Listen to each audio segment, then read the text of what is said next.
The most important people in your tap room are going to be your employees, your frontline people. If they're happy, if you're giving them some sense of growth and ownership in their position, then they're going to, in return, make your customers happy. If your customers are happy, you should be making money.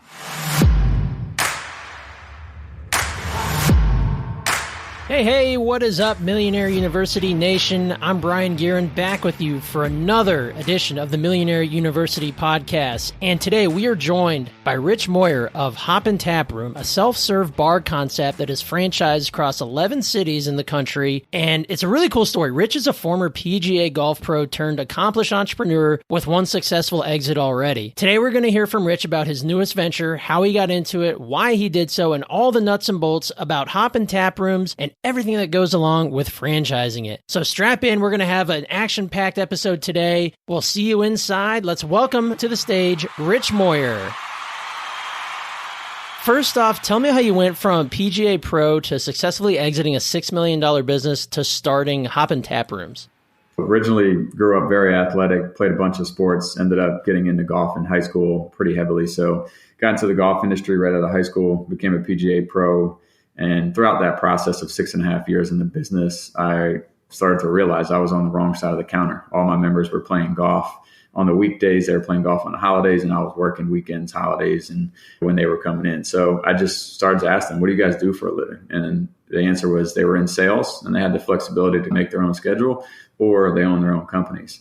And I started to just kind of poke around and figure out which members could get me out of the golf industry and into sales.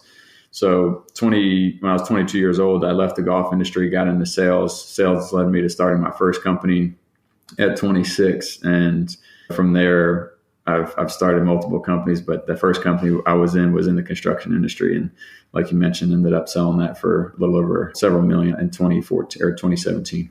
Wow. Okay. So can you give me just a tiny bit of details on that construction business? Because it's going from being a PGA Pro, which is awesome, by the way, as a golfer. I'm super into that. So that's pretty cool. But getting into the construction side, what exactly did you do in that construction side business? Yeah, a mentor of mine that actually helped me start the business, he had a very similar business model, which was basically being a broker of services, but he did it for big box retail when it was more relationship based. And in the construction world, they're kind of lacked on technology over the last 20 years. And I found a similar business model in construction. So I was just a broker of services. If you told me you can do anything from pressure washing, cleaning, all the way through, insulation, drywall, framing, I would go out and sell it for you. So I had really good subcontractors that did really, really good work, but they didn't know how to go get the business. And if it was pressure washing or whatever it was, I had my markup in the middle.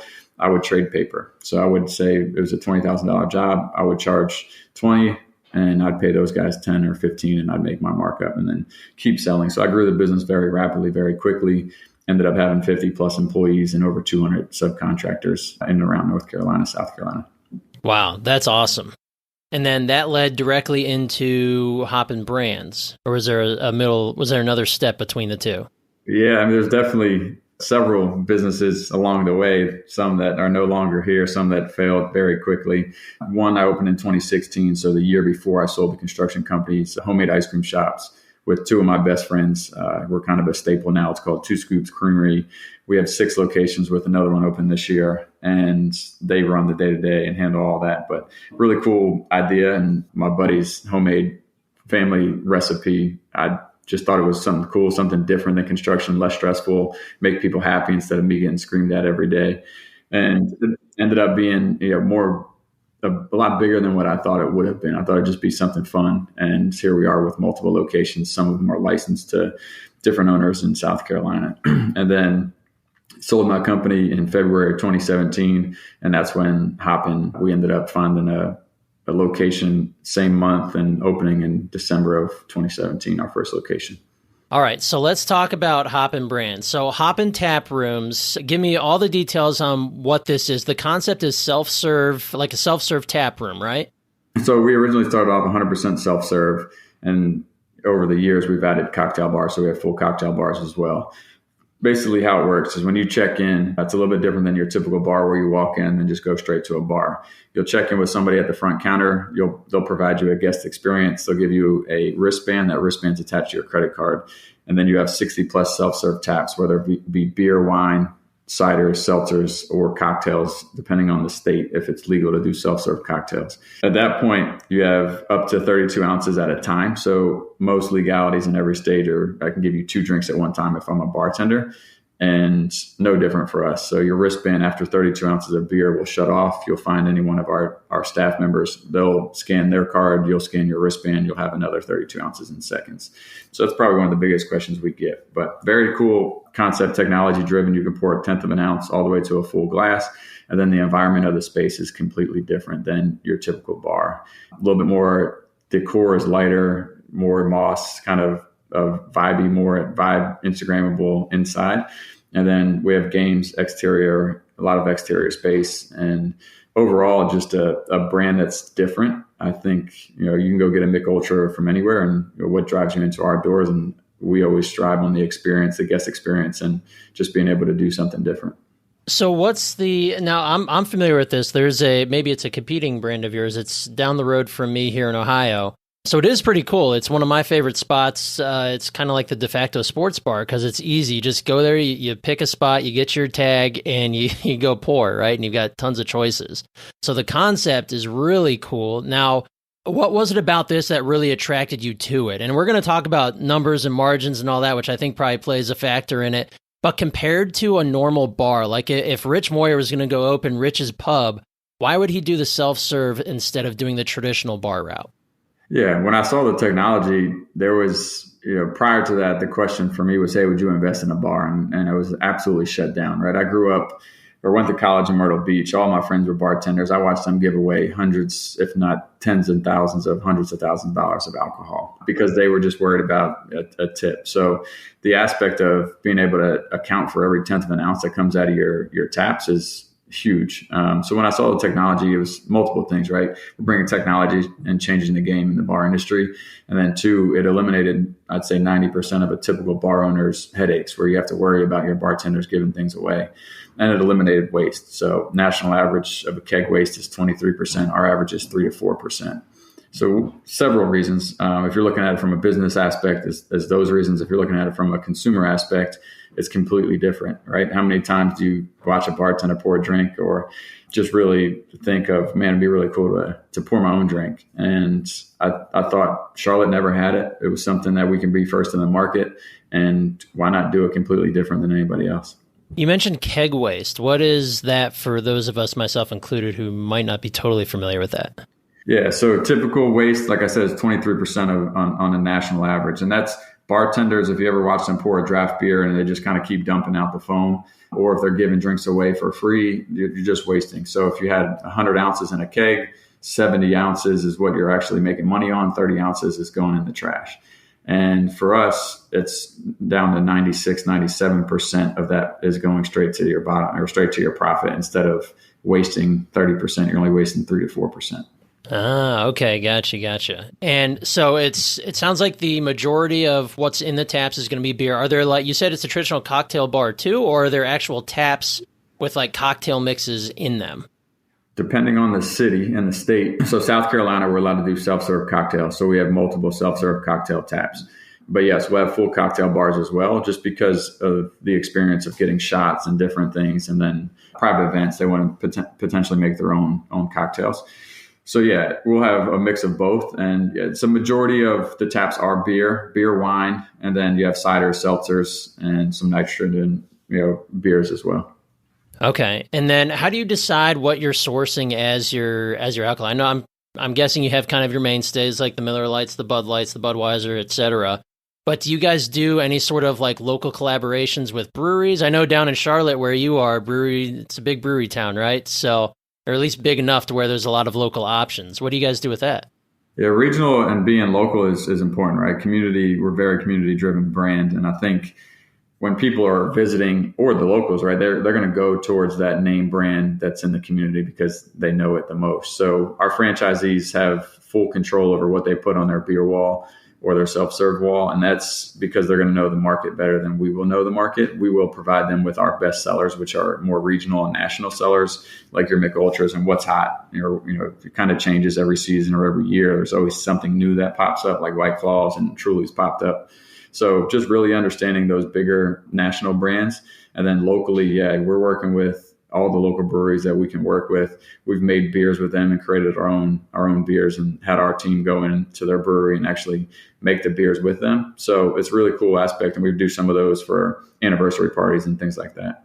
I want to talk about the technology and the way you guys price inside the tech. How does that work? I know by me, it's like a little kind of like an iPad screen above the tap. How do you guys charge and how does that calculate? Yep. Yeah. For ours is a little bit different. So you'll have your wristband, you'll scan that wristband on, so we do 2 taps per screen. If it's the left or right, you just scan on whatever one you want it to drink. And then you open up the tap and you pour 1/10 of an ounce to a full glass, and it'll calculate the actual, like a gas pump. It'll calculate as live as you're pouring it. So as you're pouring, it might be 50 cents an ounce, $1 an ounce, and it'll just continue to calculate. So you'll understand exactly what you poured each time you pour, and then it'll give you a total once you close the tap of what your current tab is. In terms of pricing on that, is it the same type of pricing you use for, if I were to go to a bar and order an $8 craft beer, does the pricing work out to that roughly that same amount, or are you able to mark it up higher because the technology, the concepts, how does that work for you guys? No, we're super competitive. Now, a brewery who makes their own beer might be a little bit less expensive because we have to buy it at a wholesale price and just a little bit higher prices. So to make our margins, it might be a little bit more than your local brewery. But on the flip side, we're charging on actual liquid ounces. So just say you get a 16-ounce beer and it's $8. They might only pour 13 ounces, but charge you $8 for that. Ours is actually only going to charge you for the 13 ounces instead of it being $8, it might be $7 because it only charges you for 13 instead of 16. So honestly, a lot of people say, hey, this is actually less expensive because I had 4 or 5 beers, but they might not have had full 16-ounce glasses. Whereas if they were to go to the bar, it could be the same thing. They could have 4 or 5 beers, but they only actually, got 12 to 13 ounces of actual liquid. So it's a little bit different, but pricing wise, we price it to be very competitive with the market. We don't price it any higher. Sometimes it's lower depending on the specials, but you got to be competitive with the market, especially when people are pouring their own beer. There's the experience there as well. One thing that I'm really interested in knowing about is the staffing. You're not a typical bar, so you don't have bartenders. You have a support staff. What does staffing look like? How many are there and what are their duties, since there's technically no one there pouring drinks? For the self-serve, there's nobody pouring. Since we do have full cocktail bars, we usually have one to 2 bartenders on at a time, depending on the day. So outside of that, there's the staff that checks you in. They check you in and out. They'll make sure that the experience of, if you've never been to one of our locations, they'll explain the system to you. They'll explain the tap wall. They'll explain the overall venue in itself to tell you where everything is. So you have that experience. We'll have somebody at the wall that's always assisting with people pouring drinks, or some people don't know how to pour a beer, so they might pour a foam, and we'll have to show them, and we'll give them a glass, 3 or 4 ounces once we show them how to pour it. So there's always that experience as well. And then we have somebody always running around picking up glassware, checking on tables, making sure the place is clean throughout, whether that's bathrooms, tables. And then we have our full cocktail bar. We have people there as well. So overall, the experience is very driven on the customer and less on kind of serving them. And then we don't have restaurants. So we eliminate a lot of the staffing headaches of a full-on restaurant or bar and restaurant by eliminating the back of the house. And with that, we will run pretty slim. So we'll have anywhere from 8 to 12 total employees, and 2 to 3 of those are full-time, and the rest are all part-time. Okay, so you mentioned no food. So no headache with having a back of house or a kitchen. Oftentimes when people go out and have a drink, they are looking for some light bites at least, right? Maybe even a full meal. Do you guys partner with any outside kitchens or food trucks, or how does that work around you guys? 100%. Again, this kind of ties into the local and the community driven of our brand. Is depending on the city and the location, we'll work with food trucks. So we'll partner with 1 or 2 food trucks for full-time food trucks. Other option is partnering with a local restaurant that is neighboring, so where it's close enough that people can order on a QR code and either they drop it off or you go pick it up. And then the third option, if needed, if it's a tighter space and there's not a neighboring restaurant or no space for a food truck, we'll create basically a food stall inside the location, and we'll lease that, and we'll take a percentage of the sales of our food partners. Love it. Love it. That's just it's a great way to include the community and kind of serve a little bit of a need that people who are drinking might want something to eat. I think that's perfect. All right. So I'm really curious about the margins in this type of business. I have an idea around the margins. I've got some friends in brewing here in town. Like I know the margins are in the tap room. What's it like with the self-serve concept versus traditional? Yeah, your margins are going to be your markups and your gross profit margins are going to be typically the same or said to be the same. But where we capitalize is obviously the waste, right? Their margins, gross margins might be 80%, but then they had 30%, 20% waste. So you start to lose that on the bottom line. But ours is, anywhere from 72 to 80% gross profit. And we minimize that waste as well. So we're really striving for a really strong bottom line, but it's a volume game. Once you cover your nut in this business, there's really no added expenses. It's not like you have to add additional employees. You don't have to order a lot more things. So once you cover your base, kind of expenses, which I say your nut, the gross profit kind of goes straight to the bottom line, give or take. Awesome. Okay. Now I want to talk about franchising. So you started your first Hoppin location in 2017, right? Yep. What was your journey from starting your single location to becoming a franchisor of how many set and how many in production right now? We have 11 in development. 3 to 5 will open this year, depending on construction. Three definitely in the summer this year, and then the other 2 will be later this year, if not early next year. Okay, so what led you to franchising, and was that the plan from day one, or did that kind of just start occurring to you once you realized you had something? It was not the plan from day one. I honestly thought this would be just one location, and we opened up our doors in 2017. We poured over 3.5 million ounces our first year in business. And we just had everybody coming in from other states, and they're like, hey, how do we bring this to our city? Your branding is amazing. The technology is cool. How do we expand this and bring it into our city? So we ended up opening a few more locations ourselves. And at that point, franchising was on top of mind the second year, so 2019. And in 2019, I started the process working with a franchise lawyer, working on our FDD, and then 2020 hit, and we just kind of put that on the back burner and focused on just keeping our tap room open and keeping our employees staffed with the pandemic.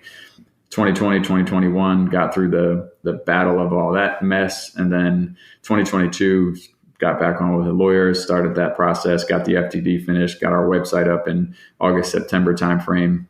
And we started franchising in September of 2022. Wow. Okay. So it was the pandemic had a little bit to do with pushing into it, because I think that's an even cooler thing. You probably hopefully didn't have to shut down for too long, but the fact that it's self-serve, not a lot of interaction, I don't know if that has anything to do with it, but did that play into the growth at all, or is that just kind of a little blip on the radar? Honestly, North Carolina was one of the strictest states in the country. I made a decision to stay open, and I think it was by far the best decision that I made for our business and for our staff. It was tough. It wasn't easy, dealing with cops and ALE and ABC commissions and them coming in and trying to find us and give us citations every week. And they all got thrown out at the end of the day because they didn't hold any legal foot to stick us with. But going through it was really tough. So at the end of the day, I can say it was a blessing in a sense, because it made us adapt and made us to find ways to be better. It made us find ways to be creative and market and do things differently. Going through it at the time, it was shitty. But now looking back on it and the things that we had to do to be successful and get through it was really cool. So leaning into it and into the future, I feel like I have a really good idea and plan if for some reason that ever happened again. So what's the process of opening a Hoppin franchise? How does a new owner find you, or do you find them? How do you screen? What's the construction process like, or the market research? Does it depend on where they are? How does that all work? Yeah, so right now we're currently marketing in some of the bigger cities and the fastest growing cities that we want to be in. And a lot of our leads are organic through our own internal marketing. We do work with a few broker companies that will bring us leads, but for the most part, all of our leads come from our own work, our own ads that we're running into the cities that we want to be in, and trying to attract the people that we know would be a good fit culturally for our franchise. So a lot of that is driven by us. And then once somebody books a meeting with our franchise development team, they'll have the first conversation. Our team will kind of vet them out, see if they're a good culture fit, make sure that they financially can afford it. And then at that point, they'll meet me on a Google Meet. We'll have a conversation. And then if I feel good about them, they'll fly out, they'll visit us here, and they'll spend usually 2 or 3 days in the city hanging out. We'll spend a full day together, checking out the tap rooms, they'll meet the team, be able to just feel it and understand, all right, if this is my city, where's this similar location with other bars and restaurants? Like, how can I kind of replicate this? And if everything is good on our end and, they feel comfortable with the brand and moving forward, and we feel comfortable to award them a franchise, we'll take the next steps, which is, they'll get a franchise attorney to review the FDD, give us any feedback or any red lines that they want to discuss or change. Once we have FDD signed, they'll write us a check for $60,000, $59,995, and then the game really starts. So we'll start to look for real estate. We'll have our real estate team just look into their market, pull all the data, the demographics, sociographics, everything that you can think of that we need to make sure that we're finding hopefully the most successful location that we can find in each city or locations. Once a location is found, they'll work with our architect design team. Our architect design team will provide them basically a layout just to make sure that the space that they chose, it actually will fit everything that we need it to fit for a Hoppin location. And then our design team will help them or begin to work on the full design permitting, and they'll find 3 or 4 local GCs, and those GCs will provide quotes, bids, and then we don't really help them too much on choosing the GC unless they want us to, but we'll dive into that as deep as they want us to. A lot of that is relationship based, and most franchisees feel they have relationships in that world because they've either owned a business or they've owned other franchises and worked with that. Once they get construction started, it'll take, once permits are done, it'll take 3 to 4 months to build out the space, and then they'll get open, and we'll start marketing 90 days out. So we handle all digital marketing. It's a little bit different than your typical franchise. They'll handle all their in-market marketing, which is going to be on the ground, relationships, corporate parties, things like that. And grand opening week, we'll send somebody out from our team to support them throughout that entire week. Owners and manager, if they have one hired 45 days out from opening, they'll come here and we'll do a full 10, 11-day training where they're in with our tap room and our team.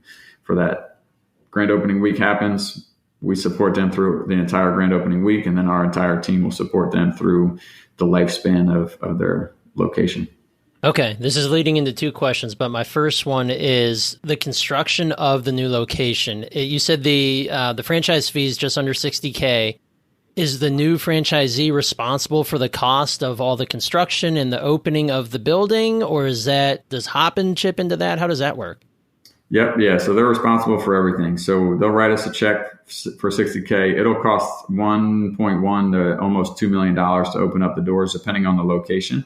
And that includes the $60,000 and includes everything that you need to construction, to ordering your first order and getting your doors open and having capital to run and operate the business. So, and that's before you get any tenant improvement allowance, any kickback from the landlord. So yeah, overall, it's not the cheapest franchise to get into, but done right and in the right locations, it's a good one to be in. And then you mentioned the roughly $1.2 million to open. What are the earning potentials of a single Hoppin location? Like how long? Let's say someone invests at $1.2 million. How long do they need to be in business before they start seeing that return? Yeah, every location is different, and we're still an emerging brand, so legally we can't really talk too much in the financials on promising or saying it'll be this or that, because we don't have the data for across the country, across the nation to prove that it'll be this, or at least a better understanding. So we don't dive into that. What we do is we provide them a forecast sheet with top line numbers that they can put in, whether if it's low, if they think it's going to be here, here, or here, and then in our FDD, we provide all top line numbers of every location that's been open for 12 months or more. So they can kind of take the averages and look at the highs, the lows, and input in that forecast sheet and get a better understanding, and then do some market research in the city that they live in and reach out to other bar owners if they know and see what they're doing so they have a better idea.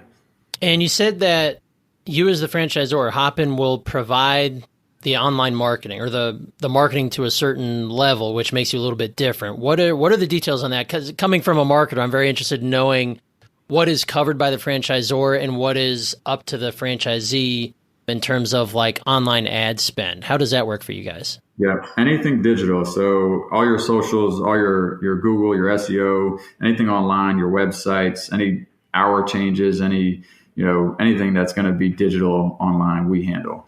What the franchisees focus is going to be in the market of being on the streets, being in, with the local corporations, driving that tap room locally and just providing more of that experience. So with the ever-changing algorithms and just how things change in the digital market and social market, that we have a team that's what they focus on. And we've been doing it for 7 years now. And it just makes a lot more sense for us to handle that digital side with some support from the franchisees, just understanding their market a little bit better than we might, because, we might not have somebody on our team in their market right away.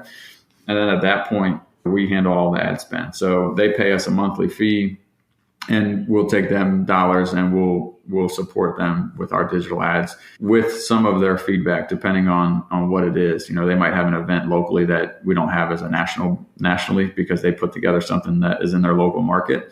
So we work together hand in hand, but all that is handled by our team. Gotcha. So essentially, the Hoppin HQ is a large majority of you as a marketing company, right? Yeah. At the end of the day, Hoppin is a marketing company at the franchisor level, and we're an experience company at the consumer level. And for our customers, it's an experience. You can go get a drink or a Mick Ultra or a vodka water at any bar. What makes us different? What drives you into our doors? And that's going to be the experience. And then for our franchisees and the overall brand, what is the heartbeat of a company? It's sales. So how do you get people into your doors? In this day and age, you got to be really good at marketing. That's right. Absolutely. I can vouch for that. So what do you look for in a franchisee? We have about 4 or 5 different kind of personas of what we look for, and they're all a little bit different, but they could all be really, really good franchisees. So really just depends on the market, right? Ideally, I want every franchisee to be multiple unit owners, and there's a bigger reason for that. And when we have those conversations with the franchisees, I explain kind of my bigger vision and why that is. But I think the biggest thing is just personality, right? We want to find franchisees and leaders, one, that are like the ultimate host, that want to have people over their house. They want to always be hosting. And that's the experience we want to present when you walk into a Hoppin. So we want those type of people. And then we want great leaders. This business is very easy to run and operate, but a bad leader can ruin any business. So somebody that understands that your employees work for you is the opposite of what we want. We want people to understand that, hey, you work for your employees, they don't work for you.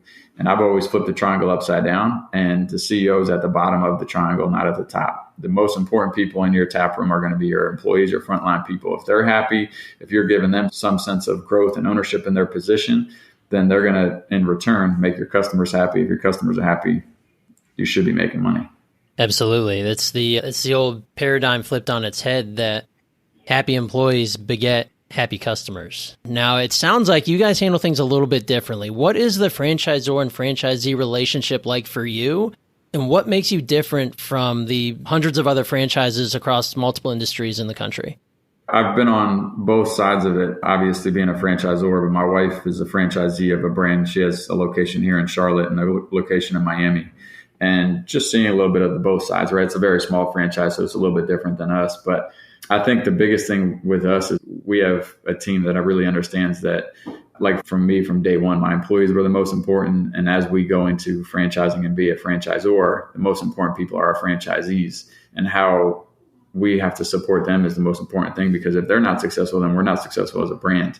So brought on a president. He actually started this month, and he's got 8+ years in the franchising world and has been through it all, the ups and downs, the highs and lows. And he's got that same culture and that same mindset, same leadership. But as a team, we really kind of go above and beyond for our franchisees. And a lot of it is just educating your franchisees on a lot of things, right? Some of them have never owned a business in their life, or they think marketing should be handled this way. And then you kind of just show them and educate them. Instead of just doing it, you really got to dive a little bit deeper into it and let them understand how it works. Because as much as they think they want to try to do the marketing side of it, until they see what goes into it, they're like, okay, let me just focus on the experience and the local piece. So I think for us, we really understand how important it is to support them. And if they're not successful, then there's no way that we're going to be successful, especially on these early stages of opening these locations. And these first 10 franchisees will sell the next 100 for us. and they have to be successful. If they're not successful, then we can wrap it up and close the doors. So I think it's important that as brands get bigger, I can see how the support gets less and less. And my goal to always be holding ourselves accountable to make sure our franchisees are frontline and staying the most important. So you mentioned some of your franchisees, or maybe at least some of those who have applied, they're not coming from a business ownership background. Maybe they've been in corporate for years. Are the majority of your franchisees current business owners or past business owners? Do they have some sort of experience in entrepreneurship? Do you prefer that? Or is it just as cool that they come in green, maybe they've been in corporate forever and now they're a franchisee? What do you see there? Yeah, it's a good mix. I think a true entrepreneur is most likely not going to franchise, right? Like myself, like bigger visions. I don't really like guidelines or people kind of giving me the way things should go. So it's like a true entrepreneur probably is not going to be the best fit for us. But an investor group of guys that have money and they have a team, an operations team that they want to add to their portfolio is an amazing fit, because most of the time they've already have businesses, either similar businesses or they've been in franchising and understand how franchising works. So that's a great fit. Our first franchisee is a school teachers. Him and his wife were school teachers, and they've always wanted that bar. But they were the perfect fit. He was the leader of the band, very just personable, always loved to host. I mean, everything that you could want knew everybody in the community, smaller community, but knew everybody because he taught for 20 plus years, and all his kids are now graduated older, and they're all now clients, customers at the bar. So I think there's a good mix, and it is. That's why I say that we got 4 or 5 personas of what we look for. And it really comes down to the personality of the person and how they are driven each day, instead of, we're not going to probably hire or bring on an IT person that's very analytical and not personable. So there's just a lot that goes into that and the vibe of the person. Absolutely. So we've talked about all the great things about franchising. Now I want to talk a little bit about the possibility of risks or liabilities, struggles that a location of yours might run into. What does that look like? Yeah, risk. I mean, with any bar, there's always some type of risk. We've kind of mitigated most of those by our hours of operations. Most of our locations will close at 12 o'clock. I've always said nothing good happens after 12 o'clock. So that's how I ran the business, right? We've closed at 12. We recently are testing the waters of staying open at 1 o'clock at our Charlotte location, as the crowd's gotten a little bit younger and coming out a little bit later. And we're still closing before every other bar in the city. So I think we've kind of eliminated some of the headaches that you're typically going to get. We haven't had any insurance claims in the 7 years and 3 locations that we own corporately. So that's knock on wood. That kind of proves that we do things the right way. Outside of that, the struggles that you're going to go through is sometimes it's just what's going on in the world, right? I mean, recessions and pandemics, things like that. Which there's always going to be ups and flows, no matter what business you're in. So I think that, and then for franchisees, understanding their local market and the seasonality of it, right? In Charlotte, we still kind of have 4 seasons, and every time that we go into a new season, so we just went into Memorial Day weekend, all the pools open, everybody starts to go on the lakes. We start to see a little bit dip in sales on the weekends because people hit the pools during the day and they hit the lakes during the day. And until they build their stamina back up, they kind of get crashed from the sun. So we'll still have to see a little dip for a week or 2, and then it'll pick back up. And then in the summer, same kind of thing. In the winter, people do dry January. It's just really understanding that. And after your first year is the best time to really look back on it and say, okay, we know we're going to see a dip here, or we're going to see a rise here in the spring and the fall, because there's not as much things for people to do, or they're not traveling. Those are just the biggest things. That's just really understanding the market. Outside of that, what's out of our control is the things that we just have to learn to adapt to and find ways to be successful, continue to drive people into our doors. And a lot of that comes from us at the franchisor level and working with the franchisees on a day-to-day basis. And you had mentioned that a little bit earlier that notoriously states are different with their rules around alcohol and serving it. So when you're opening up a new location, are your attorneys well-versed in what the state that you're looking at, how it works with opening up a bar and serving alcohol? Are there different costs? Are there like licenses, different types of licenses you have to get state to state? Is that a headache, or is that just something that you've mitigated? Yeah, it's definitely a lot to go through. So there's some states that we really aren't even advertising in because it is so difficult to get a license, or there's limited license, and a license could be $1 million. So we're just really understanding those states and those cities. And we currently aren't marketing in those. We're kind of focused on the ones we know that are more faster growing cities and easier to get licenses and less expensive. But our attorney who focuses on more lease negotiations and leases, she's done that across the country for a very long time and for bars and restaurants. So she has connections in basically every city that we're looking at for an alcohol lawyer. And that's something that our franchisees tackle with the assist of a local lawyer to really understand. But for the most part, the cities that we are diving into, we know that it's pretty inexpensive to get a liquor license and it's not that hard. I'm curious, your Charlotte location, that's the oldest one you have. What are the crowds like? Are they trending younger? I guess it depends on the neighborhood you're in. Is it a little bit of everybody? What does it look like for a self-serve type of location? Yeah, our bulk of our customers, obviously Friday, Saturday, Sunday, Thursday through Sunday, they're later in the evenings after 8. And those are driven 21 to 35. And then after that, we have a huge focus on event revenue and trying to pull in corporate events. So we do get that 35 to 60, 65-year-olds that come in and it's more for a corporate event. But then they're there and they're like, man, this place is really cool. And they'll end up bringing their kids in on the weekend early on a Saturday before it gets too crazy, or a Sunday. Or right after work, they might bring some of their coworkers and just hang out, have something from the food truck. So it's a big variety of service to who we service, but the bulk of it is definitely that younger crowd, that 21 to 35. And then, we have that older crowd that comes in for corporate events and corporate parties, and then they just hang out because we are the ultimate host. Like I say, we push to welcome everybody into our doors, and it just depends on what time of day, if you're going to have a DJ playing or live music or just kind of vibes from our system.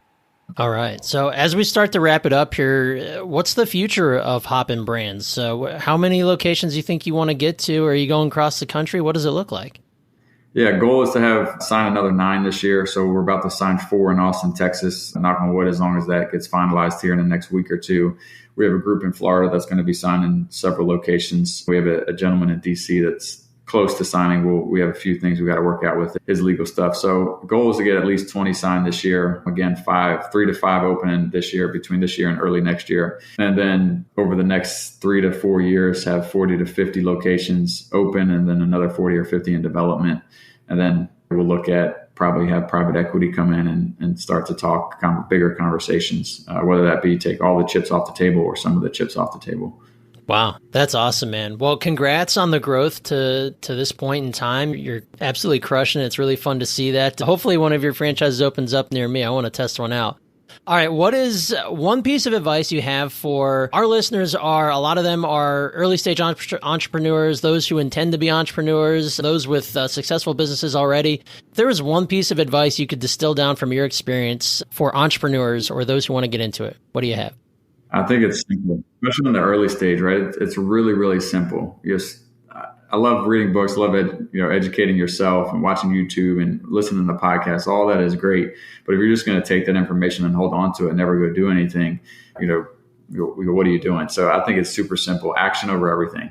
If you really, really want to learn something, go do it. And I've always said that. And, after my first company, I look back after 3 years and I didn't know how to do almost anything of what I was selling, but I always found somebody smarter than me to do the work. So I think action over everything. If you can just go do it, you'll literally look back a year from now and say, holy smokes, I did all that in a year, and look at all the things I learned.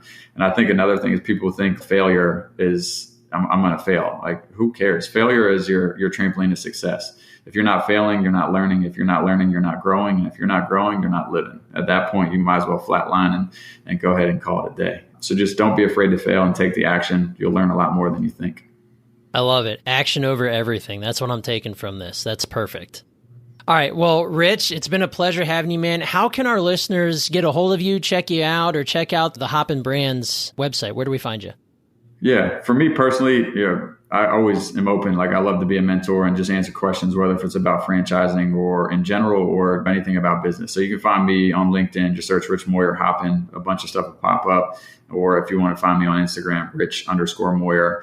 As far as Hoppin itself, if you're interested in franchising, you can reach out to me directly, or you can just go to ownahoppin.com, and that'll be our franchise website. If you want to check out our consumer website, hoppinbrands.com, it'll lead you all of our locations. Awesome. All right, Rich, this was fantastic. Thank you so much for joining us, man. It's been a pleasure. I hope you have yourself a great week. Thanks, man. You too. And there you have it, my friends. All sorts of value bombs from Rich today regarding the self-serve bar concept and his mission to be the top franchisor in the space.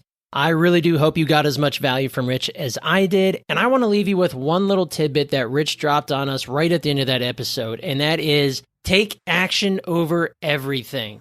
And I think that's an ideal mantra, whether you're an early stage business owner, you're still dreaming of being a business owner, or you're in the thick of it. As we wrap up this episode, I have but two humble requests of you, the loyal MU listeners. Number one, text your bestie or your family members or friends, whoever it is, who you think ought to hear it too.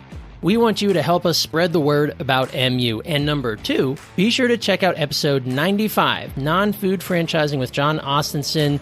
It was another banger of an episode, if I do say so myself. I can't wait for you to check that out to learn about the opposite side of franchising where it doesn't have to do with the food or drink side. All right, guys, that's it for me. Brien Gearin signing off. We will see you back on the next episode of the Millionaire University Podcast. Keep crushing it, my friends.